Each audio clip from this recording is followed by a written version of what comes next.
So just tell us who you are and where are you in the world, and then we'll pick up on all those other things. I'm Omae Joseph. I prefer to be addressed as Omae. And I am currently based in Glasgow. Glasgow is one of the cities in Scotland. It is in the north. Scotland is part of the United Kingdom. So to make it simple, I'm currently in a city called Glasgow in the United Kingdom.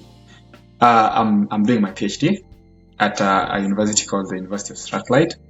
So Strathclyde is one of the universities in Glasgow. Okay, you will tell us briefly about what you do for your PhD. But before we got there, I got to know you through the projects that you're doing, the management diary, and I found it very curious and I found it impactful. And like I was telling you, I wish I had known about it when I was starting my studies abroad, because the stories you share there are so inspirational. So let's begin from there. What is this management diary thing? Tell us, how did you think about it? Like, where did it come from, and what are you doing with it? And if you have vision for it in the future? So to speak about the management diary, it's simply a platform where I get to tell people stories about scholars. That's the first thing. Then the next thing is I get to share opportunities that are here where I am right now. When I was coming here to the UK, I found it very difficult to go for a one-stop place where I can find information about maybe graduate studies outside Kenya. For this matter, it's my country. So graduate studies outside my country. So what I am intending to do is first to provide information to prospective students, graduates. That is through our LinkedIn page. There's also information that we usually share through other socials.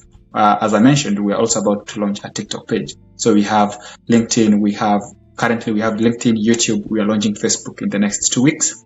And then we are also going to have TikTok maybe in the next 3 months.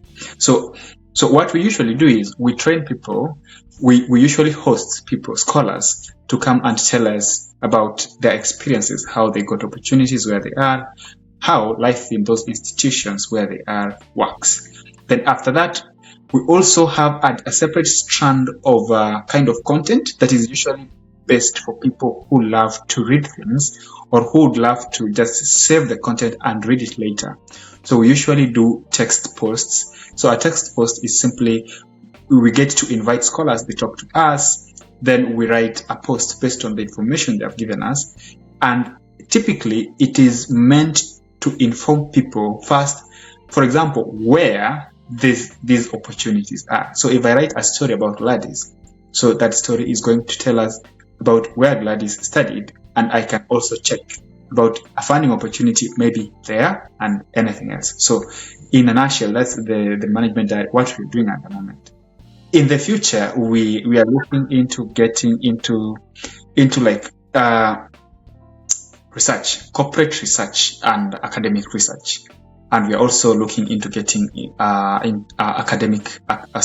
career opportunities. It is something on the go because currently we've onboarded a whole team of graduate students and people in corporate. So we have like four people in the staff who are doing that job. So technically, that is the management diary in general. Yes. No, I really love it, and I'm cheering you guys on with the project. And like you said, it's something that is evolving, and you are editing the vision and the mission as you go. Yes. But with all the stories you've told, I keep checking. I got to know about it recently. I don't know why it had not come in my feed earlier, but all the hundreds. How many stories have you told? Do you keep a tab? Okay, the text stories, we have done 21 features. So we are actually doing 2 features next week. So that is going to take it to 22 features. And then we also do audio, like the video stuff that is on YouTube, which is more or less a very different type of information. The YouTube ones are more or less like informative sessions where we get to actually ask you questions about a very specific topic, not about you, but a very specific topic. Maybe it's research, or maybe it is about maybe what what people do in finance or how people get accommodation. So our most recent was how people get accommodation in the UK, or a specific type of a scholarship. So if we are talking about chevening, our most recent video on scholarships is chevening. So if you want to know about chevening scholarship, you can come and sit down, listen to that video detailing like the entire application process from one step to the next up to the last. So that is the different kind of information we do. But we are not so big on YouTube yet because it's a lot of work and the team is still small. Yeah. No, I agree, and I'll ask my audience to go check the management diary. I'll put a link here, and I can send my audience to come there because you share insightful information, especially for guys who are considering or they are currently in grad school, particularly abroad, particularly in the UK. I think you've mostly been sharing stories from the UK, and we are branching out now. Yeah, much appreciated. Thanks. Yeah. So from the text features. Do you have a favorite story from the features you've told? And which one is that feature? I mean, why does that feature stands out? If you have one favorite. Okay, I couldn't say I have the most favorite because most of these stories are actually, they have different perspectives and information about people and where people are coming from and where people are going to. But what I could say is there's some stories that have a different kind of inspiration. I wrote your story sometime, but actually when we were starting, I did your story like it was the third story we ever did. It still remains to be the most popular story on that platform. And yeah, sure, you may not know that, but has a lot of engagements and people keep coming back. Like up to yesterday, I can still see people engaging with the story. And maybe at one point we may need to repost it so that the new audience can just see that same story, how it is. We have people who are interested in different kind of content because some people want motivational content and some people want informative content. Those are two completely different things. So next week we have one motivational, one informative. It is there's a way. I like to say that I'm more specialized in writing. My best mode of communication is through writing. So I usually sit here and write a story that I know this is going to motivate. This is purely based on informing. So I couldn't say there is the most popular of my stories, but the stories I also read and I'm like, yeah, this is a really, really good story. Maybe you should actually see a story that is coming, which I also feel like it is an emotional one, actually, not now. It is more emotional than informative or inspirational. Yeah. Okay. Did you say that is coming up? Yeah, it's coming. I'm actually working on it as we speak. I was actually working on it. Okay. So I'm still working on it. So because it's a recorded thing, okay. So we need to have back and forth within me and the person telling the story. All right. No, we'll be keeping an eye on that. But yeah, so we'll be cheering you on the management diary and keep up the good work. So let's move to. Yeah, no worries. So I normally try to kind of paint a whole picture of the person, like their aspirations, their dreams, their journeys, and kind of what inspired their moves in life and all that. So let's move to your PhD. And you had mentioned that you were doing your PhD in the UK, Scotland.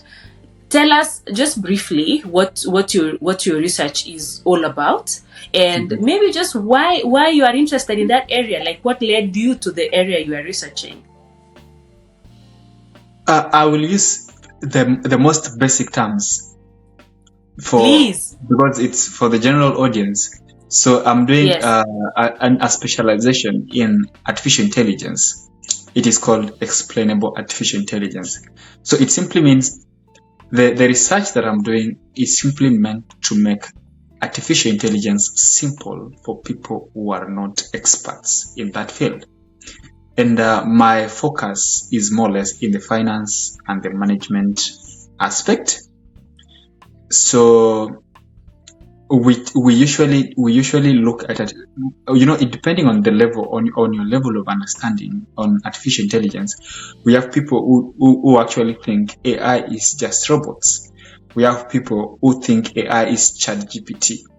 We also have people who actually know what AI is, and we have people who create AI.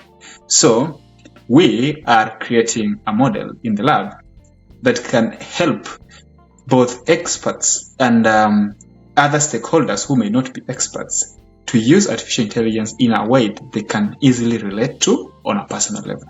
But now, for this matter, my focus is in the area of finance and management. Yeah. Okay.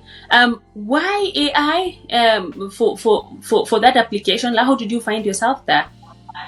Maybe we should say, why not AI? Because as you know, that is where we are headed.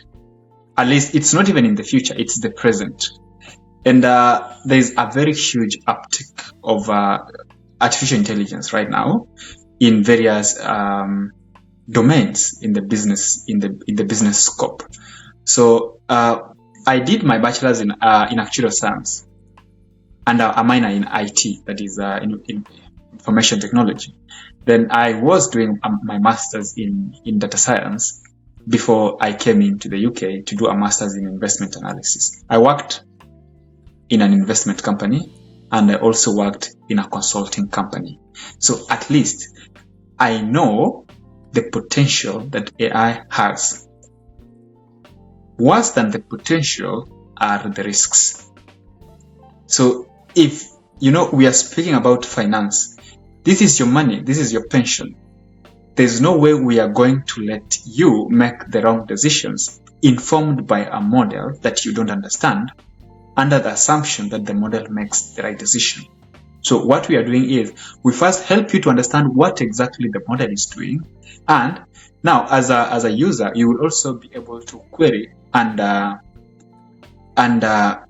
check if actually the model is doing what is expected to be done in that specific area of domain based on your domain knowledge or incorporating knowledge from a domain expert.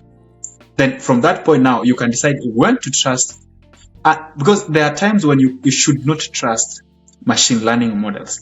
There are times when you should not trust AI models. So what we are doing is to help you know when not to trust and when to trust it. And if you know when not to trust, how to avoid what brings the mistrust in that context. So that is what we are working on. No, absolutely. Yeah. Definitely, totally makes sense. And I think a follow-up question, and this is stemming from, as you know, like in Kenya, I don't think we have a lot of PhDs, at least compared to say UK, for instance. And people ask me like, why were you wasting time in academia doing a PhD instead of making money in industry? And it's good you mentioned consulting and investment work experience you had before. Why did you decide to do a PhD? You see, if you ever find somebody who is thrashing a PhD, they definitely don't have one. Because once you get into once you get into that process, then you will understand there's more in a PhD than what people think. It is just studying and preparing you to teach, because it gives you some sense of independence. It gives you the ability to do research, to understand things, to question things in the right way, and in most instances, at least to make decisions that are more informed by not just shallow knowledge, but can be forward-looking in a long-term perspective. So I had, at least up to now, I still have the option to go back to the industry because I already have my master's. I have some experience, but we should be able to look at this. You should be able to look at life, not in the present, but look at things 10, 20, 30 years from now. because at the bachelor's level you are taught stuff. Then at the master's level you are taught to question those things. Now at the PhD level you are taught to come up with those things. So it is more or less like we will appreciate a PhD more when we get to countries like here in the UK and realize that a lot of industries depend on, like, you can have a whole company that has an entire department called research. And when you get into that department called research, it is well funded, and the people who are sitting in there are actually top researchers, most of them, or at least some of them, being good PhD students. I am doing a PhD. It is funded by a company. I signed an NDA. I can't tell you which company, but at least it is funded by a specific company. The results that are going there are going out to that company. They will go out as a product, in fact, and you may end up seeing that product in the market, right? So all these things will make you understand why the PhD itself, as a single qualification, is important. Actually, a PhD is not more. It's actually, for me, it's not a qualification, but it is it's more or less like a job. It's only that you do your job for 4 years, then you are awarded a degree plus that experience that you've had for all the 4 years. Definitely. And like you mentioned, I think everyone who's gone through the PhD, I mean, it's a roller coaster and a lot of trauma, maybe sometimes in between, but it's really a fulfilling and a life-changing process. Personally, I gained a lot from going through the process, and most of the projects that I'm able to do now, I don't think I would be able to do if I had not gotten the skills of perseverance, of managing a long project, if I had not gone through a PhD. So I see the need, and through this platform, I'm trying to, we cannot all do PhDs, but I'm trying to, for those people who are on the fence and they like research and they are curious, but then other people are kind of discouraging them, I'm trying to like bring all these stories and hear like different sides of why people are doing PhDs and demystify that PhD is just, it's not just so that you teach at the university. Like, you can teach if you want, but then it can lead you to many other things. So thanks for sharing. Yeah, there are a lot of opportunities out there. It's all about do you even want to do it in the first place? Because if you want to do it, you will do it regardless. If somebody asks you when you started doing your bachelor's, you are not so sure like you're going to work in this domain area or something, but you wanted to do that bachelor's. Yours was in engineering, right? So you went in for it. Yeah. So then it simply means somebody who really wants to do a PhD and they know what they want to do and what they hope to do with it in future, then well and good. And it opens more to be sincere. Like, there are more opportunities out there. Yeah. Yes.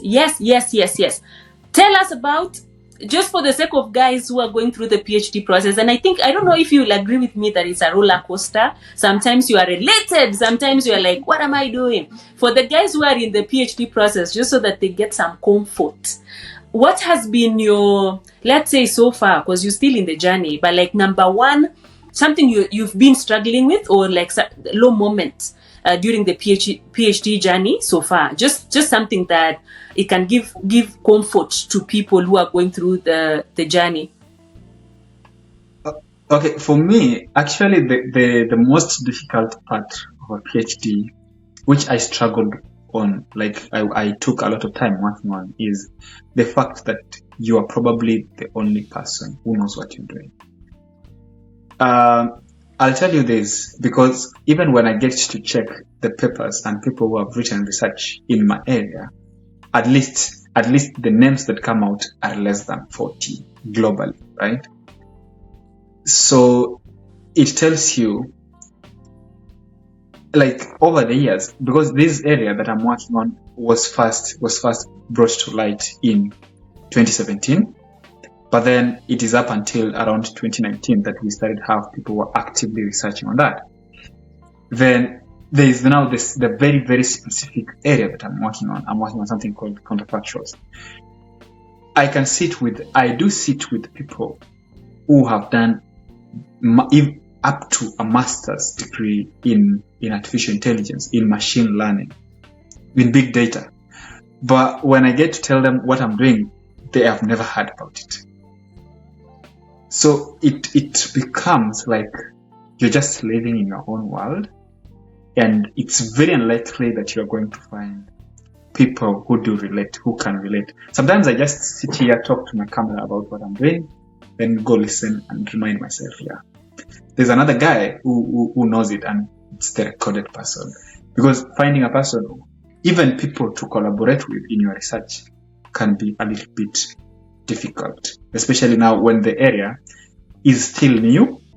There's not so much literature in it, and people are still trying to even the experts themselves are trying to wrap their head around it and what is going on here. So you can end up being alone and lonely in your work as far as this is concerned. I'm tempted to believe you may have also gone through the same process where you are the only person who knows what you're doing. Nobody else knows. I mean, like, nobody. Yeah. I mean, I think everyone who's gone through a PhD journey, I mean, just to simply answer your question, yes, you feel, like I had kind of my cohort mates, my lab mates. We were doing things in the same kind of field, but not like exact research area. And so I really understand that. Like, it can feel lonely.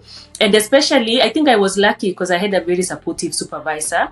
Sometimes they also don't know. Like, it gets to a point you've kind of known so much, even to the level that you kind of have to kind of teach them what you've been uncovering. And then they kind of guide you through, like, what the next steps. But then sometimes if you don't have a good supervisor, then it can be even lonelier. Yeah, you can get lost in your research. And it makes sense. But so anyway, you will I wish you all the best with the remaining journey. And I'm happy that I think the advice that I normally like to give people, it kind of happened for me almost by mistake, and it was this idea of balancing my interests. I used to do a lot of track and soccer when I was doing my PhD, and they kept me sane.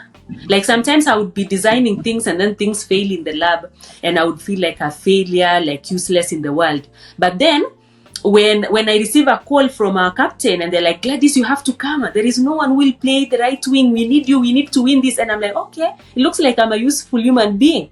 And it just helped me to, like, balance, because I think human beings, we kind of always need that feeling that you are useful in the world. Otherwise, you just feel lost. Anyway, so I'm happy that you are also doing that. Like, you are running the management diary and all the other passions, I imagine.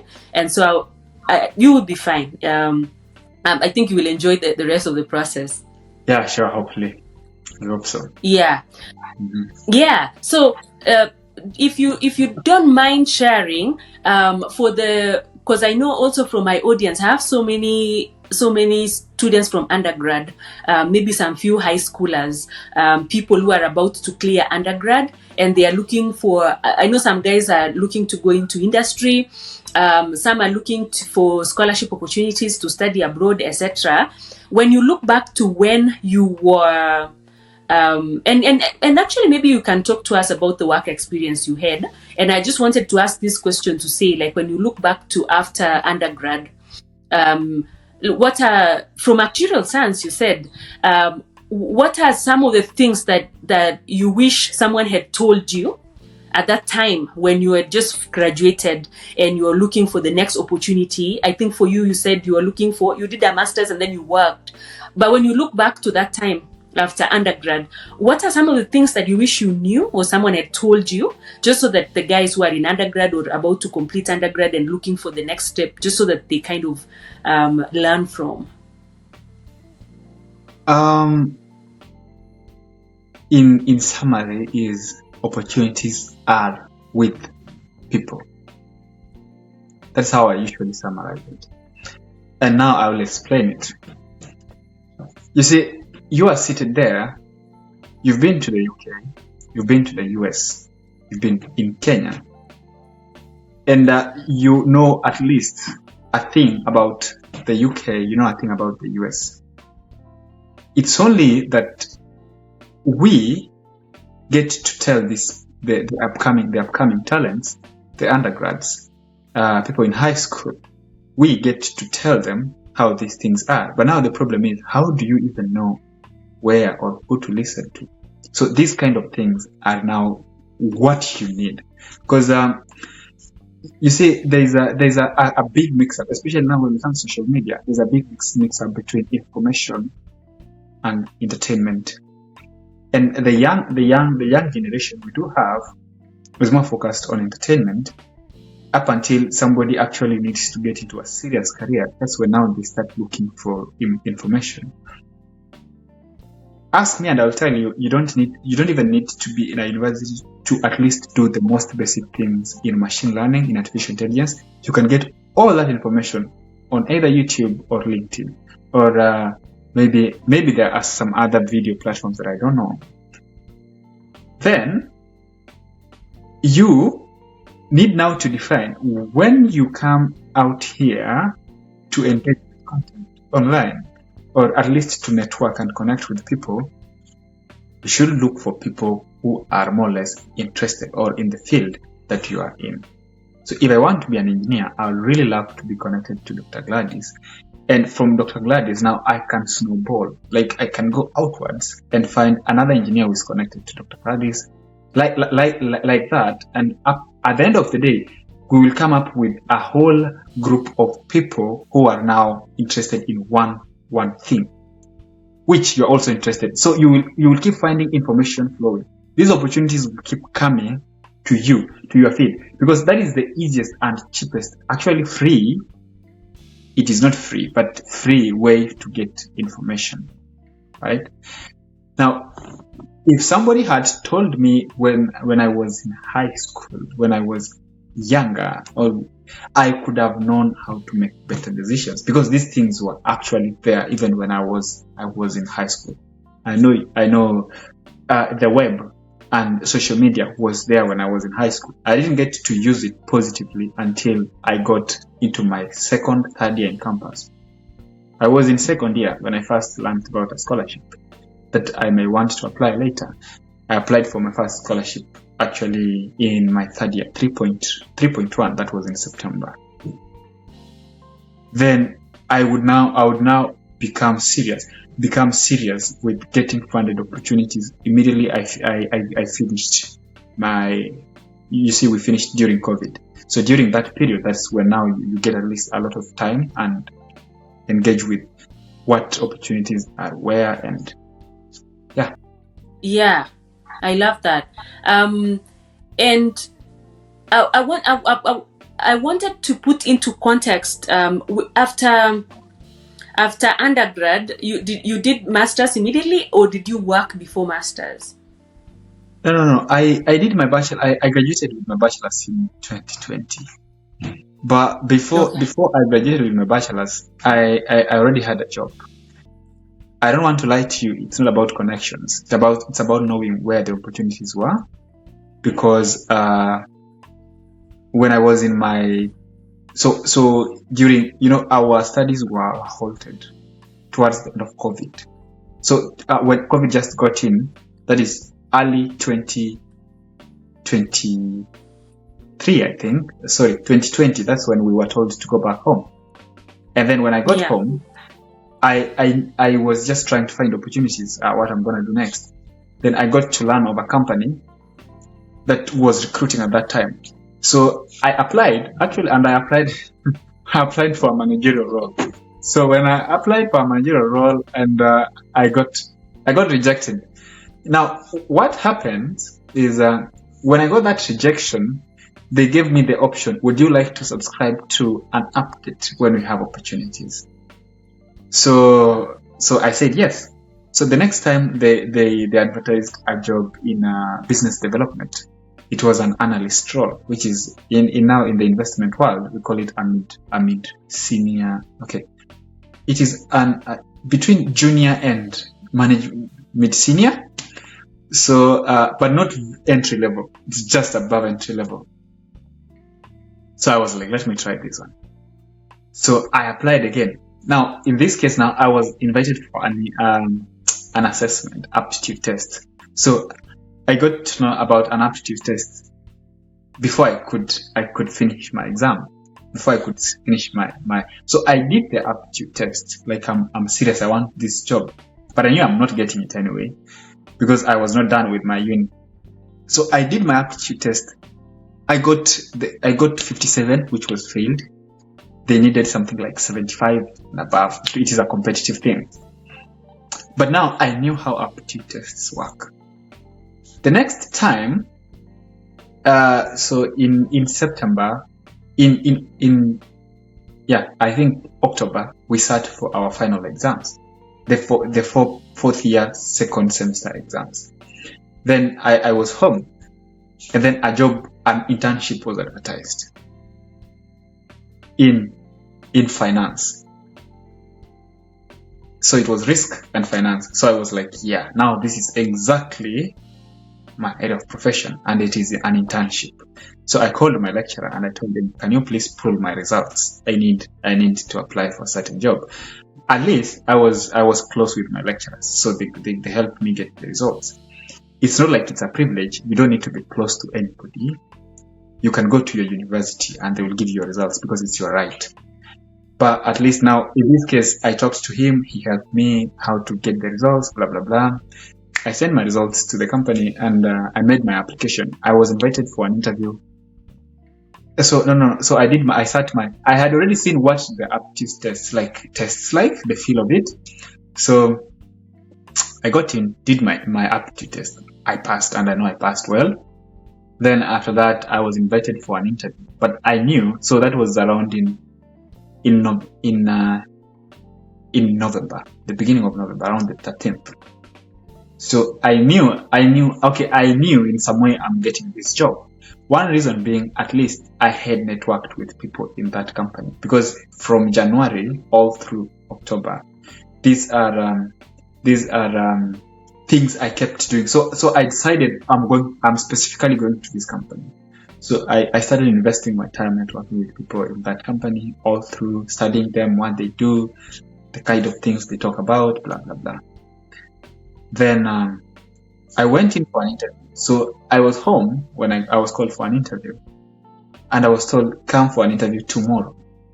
I was still up country. That needed like 10 to 12 hours travel. It was in the evening, and the invitation for the interview was for the next day. So I just had to leave what I was doing. Took the night buses. By that time they were working. I'm not so sure if they're working right now in Kenya. And then came to Nairobi. So did my interview. I did not even think about going back because I knew somehow I have this job.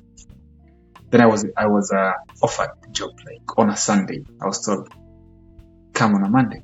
Yeah, I got in. So that was earlier, before I graduated. So I worked for 1 month, graduated on the next month, then worked for 2 more months. Then I got offered a full-time job in February. So I got offered a job as a finance assistant. So I was working in finance. So I worked in finance so once I got this job in finance, remember I knew I wanted a scholarship to study abroad when I was in second year. So this is how I do things. If I want to do something in September, if I tell you I'm doing something in September, I already did it in March. So it's only like I do it now before that time comes. If I'm applying for chevening this September, be sure by the time we are reaching September the 1st, I have every single thing that is needed for chevening to get it. So I spent the next 1 year. I wanted to apply actually specifically now for chevening scholarship itself. And I knew I needed 2 years experience. So that's how I actually ended up getting the job early. So I said, I'm going to the industry for 2 years to get the 2 years experience and now meet all the qualifications, because I was ticking the boxes as time goes by, because I knew this thing by second year. So I knew they needed this kind of grades. I knew they needed this kind of. So I graduated with it's not necessary, but I graduated with a first class, right? In my bachelor's. But you can still get this thing with even a second upper, or even a 2.2 if you defend yourself well. Then after that, I knew that was one of the qualifications. I knew I needed a leadership. I needed to demonstrate my leadership. By that time, I was very vocal on Facebook. Leave alone nowadays, I don't post anything there. I really had a very huge following on Facebook, like 30,000 or something like that. And I was very noisy over there. So I started planning myself and talking about good leadership way early, in that even if you really hate me and want to stall and find something that does not relate to good leadership, you really want me to fail. So I started talking about that thing like 7 months earlier, before the time. So like if you go to my feed, you'll find me talking about leadership, youth opportunities, and such things, because those are the things I was more motivated in. And I grew my audience there. Unfortunately, I kind of neglected it somehow because things got out of hand. Now the only thing now that I needed was experience. So I went in for the 2 years experience. I got the job. I worked as an analyst for 1.5 years. So I knew by that time I had met the experience because I already had internship experience. And now I was ready to apply. So while I was applying, then I came to learn of these other funding opportunities. I learned about opportunities in 2021, while learning how to apply, I applied for Commonwealth scholarship. I knew I would be rejected anyway, so I was rejected because I didn't even complete the application in full. I was just, this kind of trying thing. And then when it came now that was in 2020, sorry. In 2021, now towards the end, because these opportunities open around September, October, November, December. Now I was serious because now I have the qualifications, I have the experience, I have everything. So I sat down and made my applications. I applied to, so the first year I applied to 20, failed all of them. The second year I applied to 23, or I don't know, it's the flip side, something like that. So for the second year, I got offered 5. So I got offered 5 scholarships. 4 in the UK. 3 in the UK, 1 in Kenya, 1 in Japan.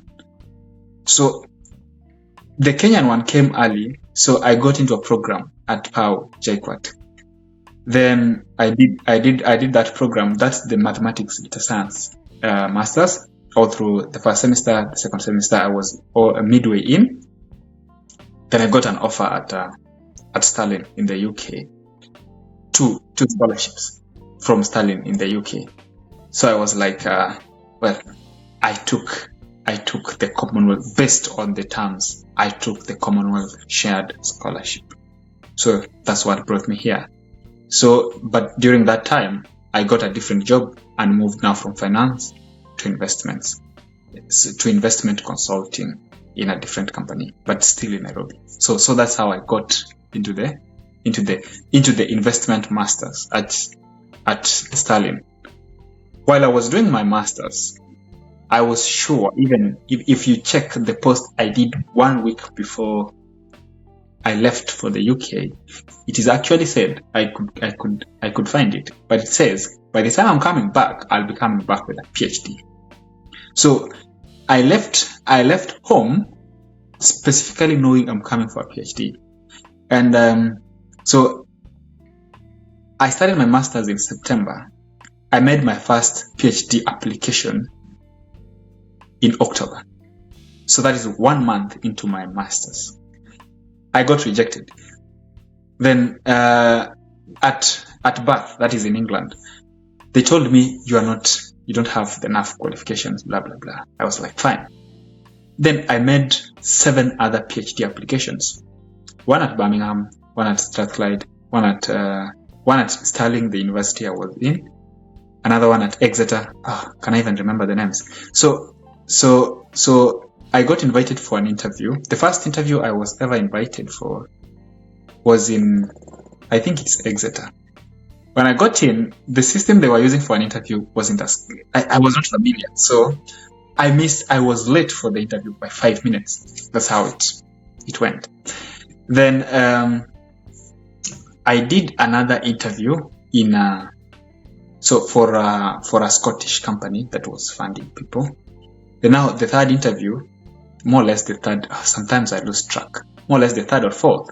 Now I did it at Stirling, and I knew by the time I was doing that interview, I knew I have this opportunity already because it was exactly what I wanted, and I was at least well accustomed in the area based on experience and previous training. So immediately after my second semester in my master's, so I got offered the interview during my second semester. I got offered the PhD in May. So in May, that was immediately after my second semester. I didn't have my PhD, my master's results. I didn't have, so the only thing I had was a letter from my supervisor saying that everything, this guy can do ABCD, yeah, and that is it. Which actually comes to that point that you can do a PhD without a master's if you can defend yourself well. Yeah, because I used my bachelor's to defend my case. But by the time I'm midway for my master's, I already had a PhD opportunity. So I knew I was already doing a PhD. So it's up until maybe towards September that I could actually go out there and tell people I'm actually going in for a PhD. But I knew it from April, from May, I'm in. Goodness.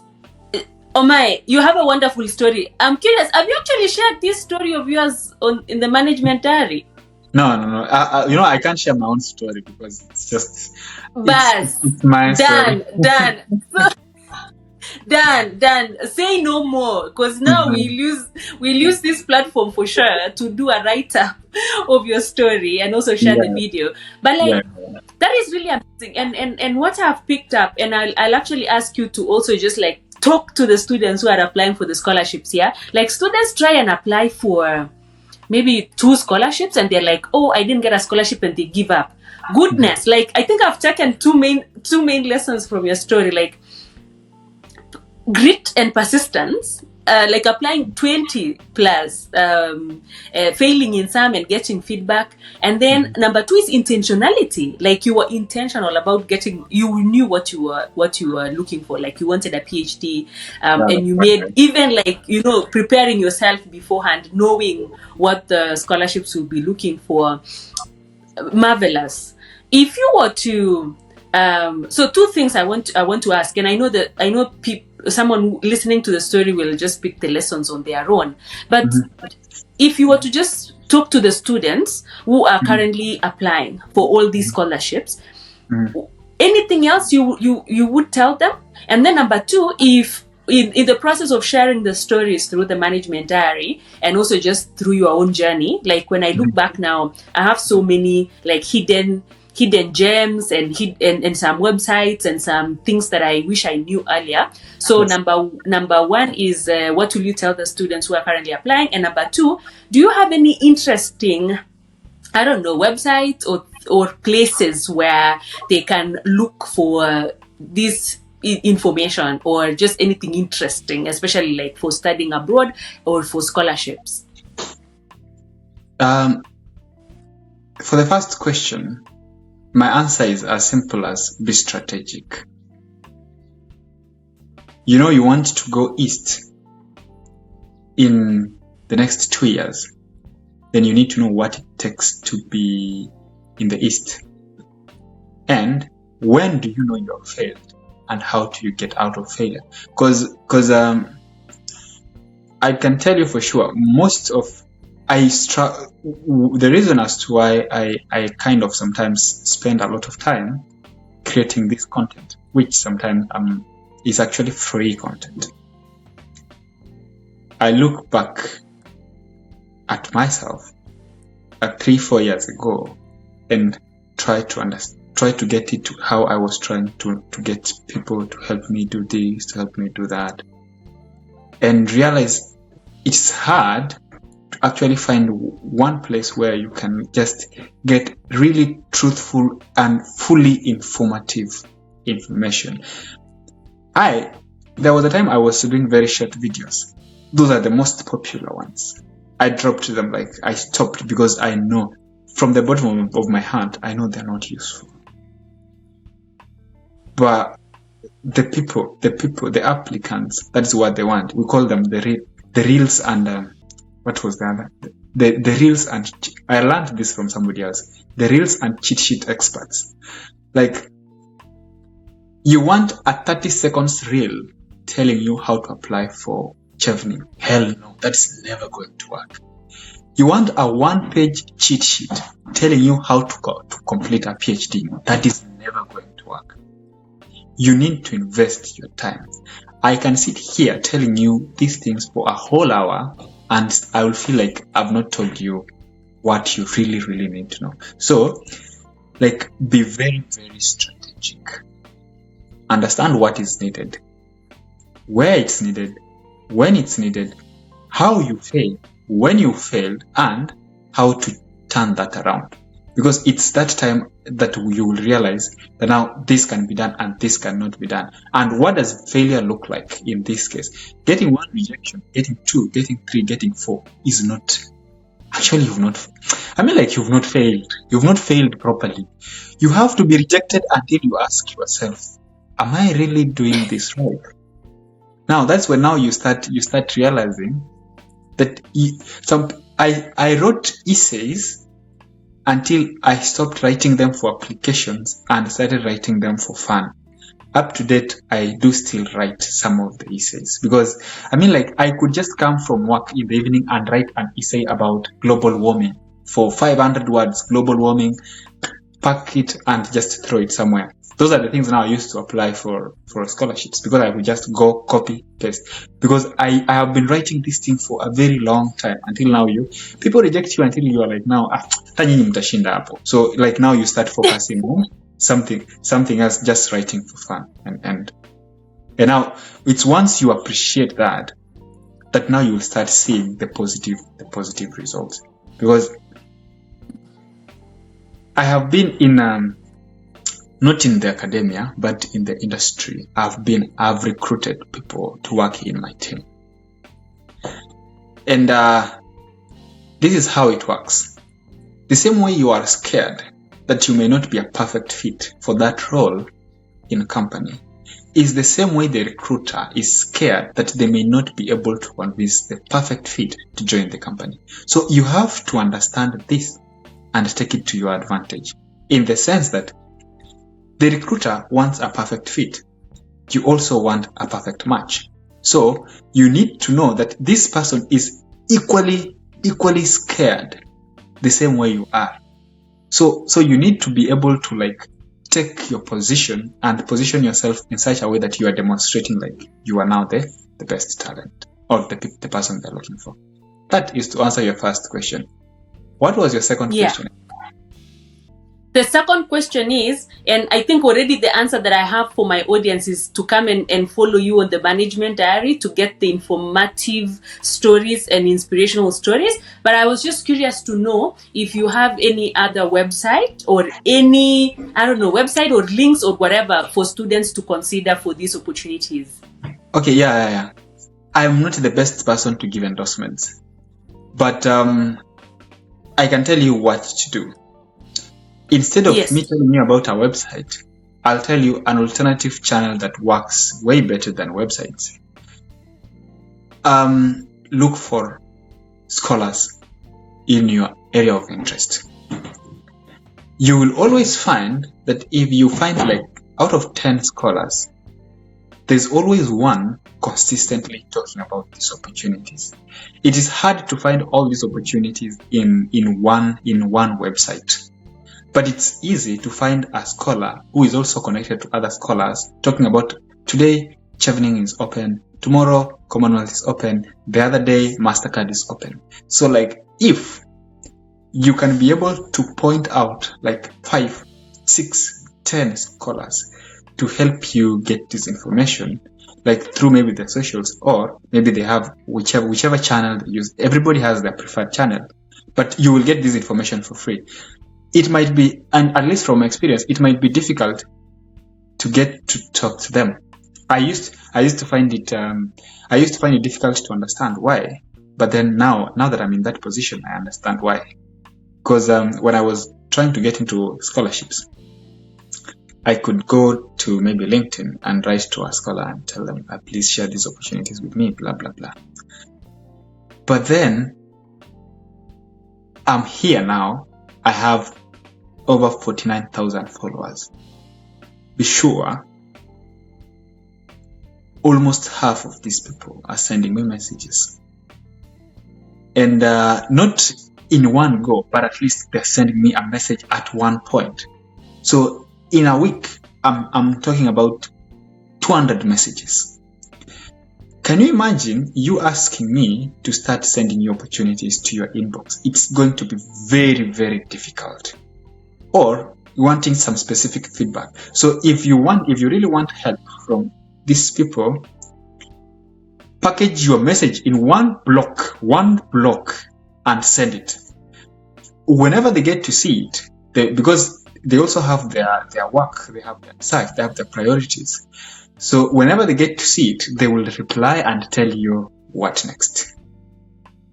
So, but it is very possible they are going, at least, even if they are not going to send you these things to your DM, at least they are going to update on their profile that this scholarship is open, this one is not open.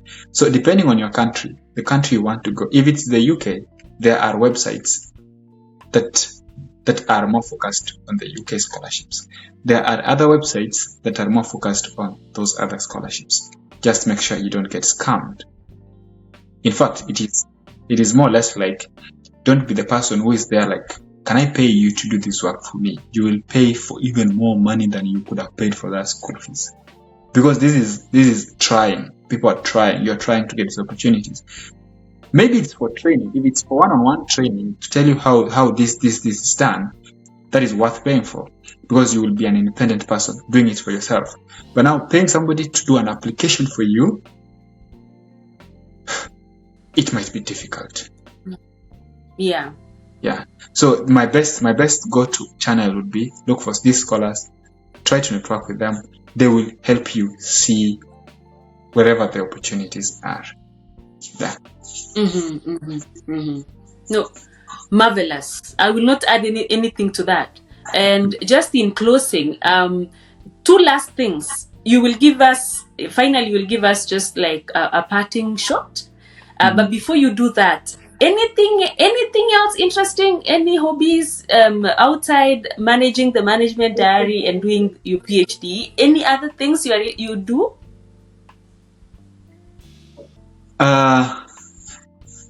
What is not very interesting is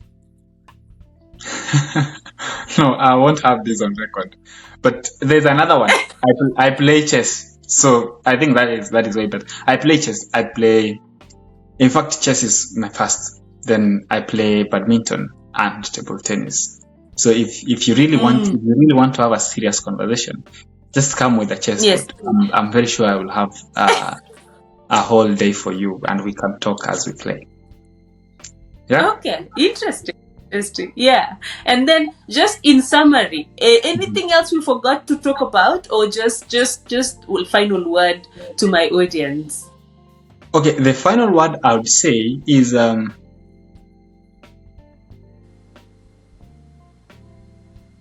is nobody more qualified than you. It is up to you to either sell yourself low or high. So in simple terms, this is more or less like a person who has a first class, and I usually see this a lot, can still fail to get a scholarship. And a person who has a 2.2 get the same scholarship. Why? If I'm to explain it in simple terms, I'm not against any academic grade or achievement, but it goes down to how able are you to defend yourself in this context. And when people are looking for students, they are not just looking for grades. They want an all-rounded person. As Dr. Gladys has said, she was, and I hope she still is, or she may want to continue to be a footballer. That is what she does outside, these academia things. I usually go out there and take photos. That is my kind of thing I usually do. I used to do photography kitambo, but then it dropped off as time goes. Now, you need to demonstrate yourself from all angles and all perspectives of your life. You don't necessarily need, if you are not an A student, don't focus on what you don't have, focus on what you have. Maybe you got that B or C, but then you are good at football. Then talk about that football and demonstrate. Okay, as long as it is going to support your application, not just by the way, but talk about something that you are able to do that is going to support your application. So focus on what you have rather than what you don't. And for what you don't, how about you frame it to sound like what you aim to improve on? So if you're not a good programmer, then you can be like, the skills I want to improve on, 1 is programming and 2 is ABCD. Then at least now you are selling yourself, not too low but high. And don't be a complainer when you're applying for funding. Don't really put your problems always as the first priority. You also need to put the solutions you are offering or the solutions you intend to offer as a priority. For instance, I would be more interested in a person who says, I'm applying for this funding to address poverty in my community in the following ways, 1, 2, 3, 4, rather than I was born in a poor family and I could not support my education. You get it? So those are the kind of things that you need to know as you move through your journey. No, marvelous. Just because of time, and I know maybe after your PhD or somewhere in between, we'll have another chat. But thank you so much for coming and sharing all these incredible insights. I'm sure my audience will appreciate. Thank you so much. Much appreciated, and thanks for the invitation.